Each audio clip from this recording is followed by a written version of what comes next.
Today we'll be unboxing the King of Wakanda and a member of his secret police on Rip It Open with Newman.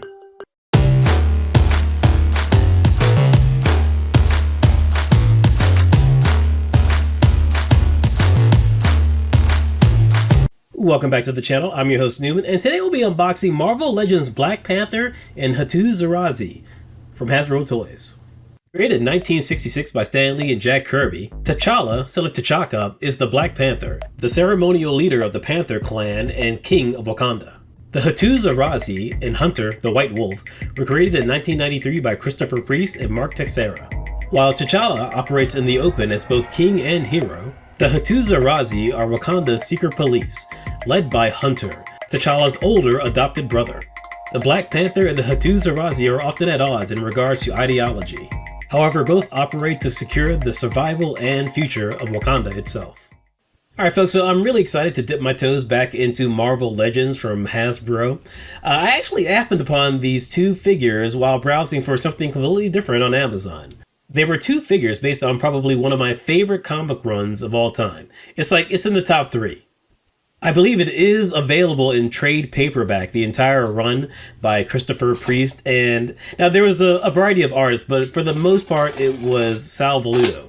A lot of great stuff originated from that run, such as the Dora Milaje, the White Wolf, and the characters of Okoye and Nakia.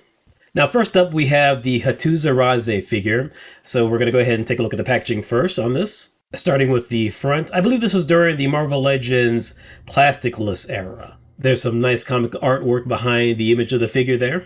Now turning to the side, we have a image of the Build-A-Figure for this wave of figures. I believe it's a Tuma from Black Panther 2. Turning to the back of the package, there's another image of the figure with all of the accessories, and I would say that's a fair amount of accessories. Now turning to the other side, there's an image of the Hatut Zeraze. I think that might be some Tom Grummett art. I'm not quite sure though. Alright, so now we're going to go ahead and get our Black Panther figure in here. He is already unboxed, so I just gotta, do a little cheap magic. And there we go, folks. Here we have our ebony and ivory figures. Let's go ahead and take a look at the packaging for this Black Panther figure. We have a window box for this figure. I believe this one came out a little bit after the Hatut Zeraze figure. Turning to the side, we have some original artwork that was a cover of the Christopher Priest run, I believe. And turning to the back, we have that same image as well as the other figures in this wave that are part of a Build-A-Figure. This figure didn't come with any particular piece, and I'm kind of happy for that because I have no intention of buying those other figures. Turning to the last side is that same image from the other side, just flipped. And now that we've gotten that out of the way, we're not going to waste any more time. We're going to go ahead and take a better look at these figures. And we have the figures up close and personal and packaged. We're going to go ahead and start with Black Panther, the king himself. Alright, we've got some window box packaging right here. I'm just going to get the tape off of the side, pull this bad boy out, and here we go. Here we've got T'Challa. And we've got some instructions here. Get rid of that. Get rid of that too. Now, there are no plastic tie-downs on this figure. However, the cape is in kind of a precarious position outside of the plastic. So, it's going to take a little bit of manhandling to get this thing out of here. Just gotta kind of just rip it right out. Don't really want to use a knife because I don't want to damage the figure. Now, on a first inspection, this looks like a pretty good figure. It looks nice. I like the body structure. I really like the hands. I like how they have the gold claws at the tips of the fingers, just like the comic run is based off of. We've got the striped boots and the cape. The cape is it's a very good sculpt.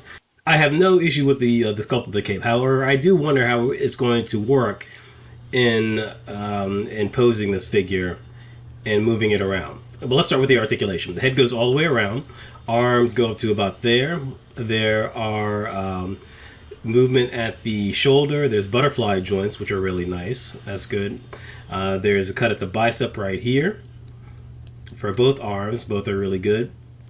You've got a double jointed elbow on the right side. That's good. Let's try the left. Double jointed. That's good as well. I really don't like how these gold, I don't know, they're not really cufflinks, but like these gold gauntlets kind of just fall all over the place. There's articulation in the wrist. They go all the way around. There's a nice tilt at it.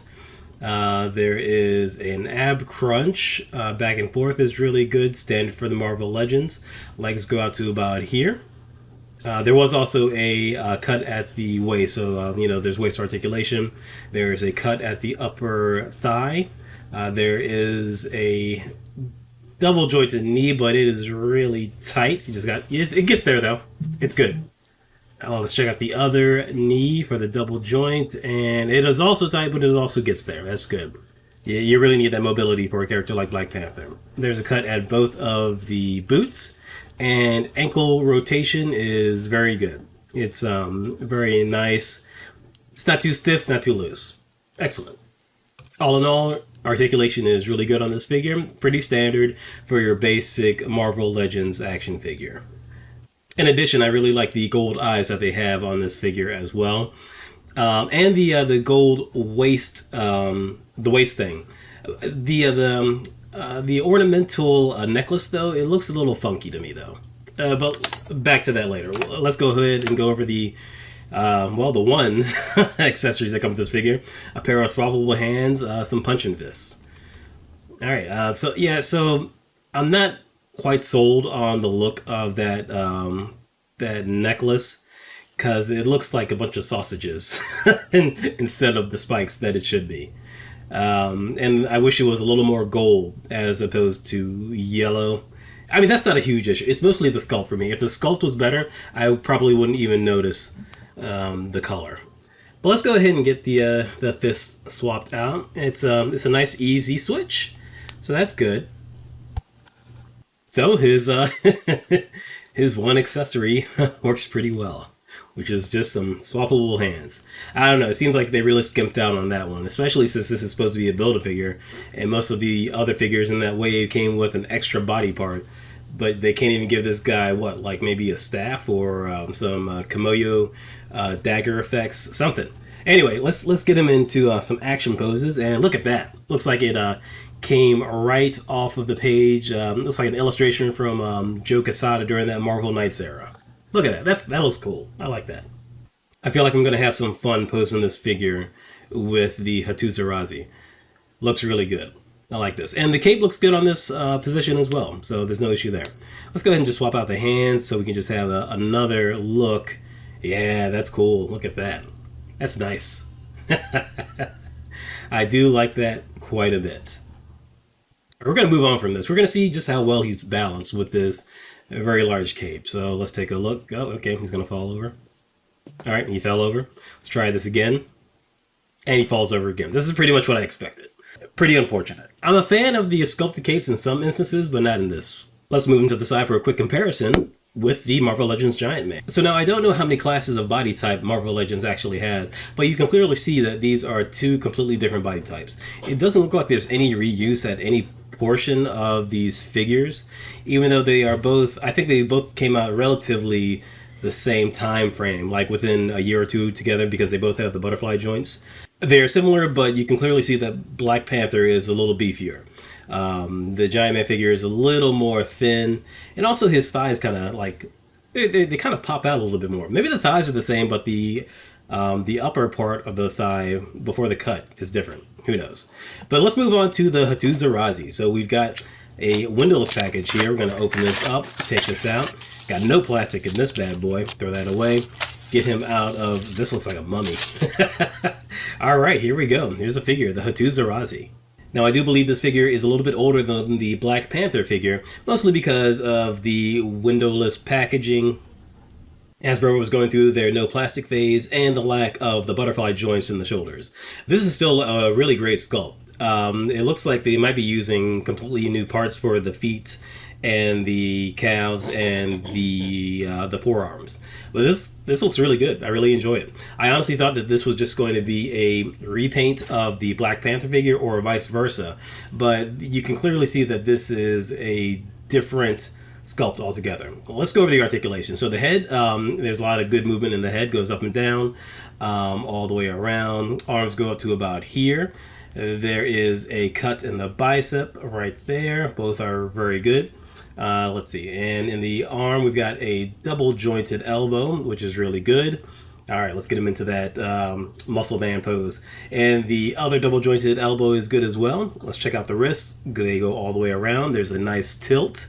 This one goes all the way around as well. And there's also a nice tilt. Look at that. We got Arnold here. Ab crunch is really good. Let's check out the legs. They go out to about this far. A little, not as much as Black Panther, but still pretty good. Moving on to the thighs, it looks like there is a upper thigh cut, which is nice. All right, that's really good. Let's check out the knees. We've got a double jointed knee, but they're kind of restricted by the calves. The calves are a little big, especially with that armored piece on the back of them. So they don't get quite the range that the Black Panther figure did. It's all good. All right, so let's go ahead and get this guy straightened back out. And I didn't mention it before, but there is articulation in the ankles as well, which is pretty good. Let's check out his accessories, all in this paper bag. We've got the leg for Atuma, the Build-A-Figure, which I don't know what we're going to do with this. We've got a big gun. I don't even know what this gun is styled after. I'm not a gun guy. And we've got a handheld gun. So, yeah, there we go. They look good. I'm glad that they don't look too science techy. And we've got some trigger hands, which are nice. And lastly, we have this one clawed grappling hand. So let me go ahead and check this bag again. Yep, there we go. Okay, that makes a lot more sense as opposed to just having one clawed hand. Maybe one of the reasons Hasbro stopped doing these bags was because people were losing accessories inside of them. Or maybe it's just me, because it's not like I haven't done this before. All right, let's go ahead and swap out these hands, see how well they fit. And it's a nice plug-in. Let's check out the other one. All right, get that grappling clawed hand out there, and look at that. All right, it's a nice swap out, easy peasy. Let's go ahead and get him into some nice Hatut Zeraze poses. All right, gonna have him leaping into battle, ready to, scratch somebody up. Okay, and here we go. So despite some slightly limited articulation in the legs, we can still get some really good poses out of this character. This looks really cool. I really do like the design that they had for this. I wonder if they'll ever make a Hunter figure. I know he's not a super popular character. He's never been in the movies. He's never even been hinted at, despite the fact that Bucky was using the name of the White Wolf. It's really a shame. It's an interesting character and an interesting dynamic. Maybe in the future. Let's try out these guns. And yeah, and that finger slips in there very well. So very nicely constructed. Very good. Very, very good. And so right now, he's actually giving me Casper Cole vibes, one of the White Tigers. It's another character that's probably never going to see the light of day, that came out of that Christopher Priest Black Panther run. He was a biracial New York cop, descended from the Wakandans, that somehow got his hands on a Black Panther suit and would kind of run the streets with, with some guns. And I think eventually he would take the heart-shaped herb. I think. I might be misremembering. It's been so long. This happened in, I think, the late 90s, early 2000s. And again, I haven't heard much of this character since then. He was also featured in a book called The Crew, which had some fantastic artwork by Jeff Bennett. But back to the figure itself. The other gun gets in his hand very well, too. Yeah, very well. I kind of wish I was able to get the guns and the Mezco figures as easily as I did with this figure, because it's really quite simple.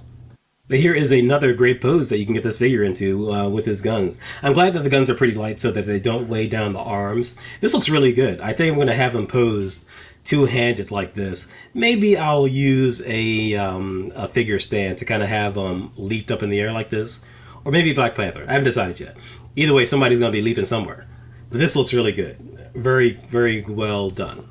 So now we're going to get him straightened back out just to see how well he balances. And yeah, there we go. He balances very well. No issues I had with the Black Panther figure because, well, this guy doesn't have a cape, so it's not going to weigh him down. Let's go ahead and actually compare him to the Black Panther figure. There we go. And as you can see, when I first bought these figures, I initially thought that they were just going to cheap out and use the same body for both of these.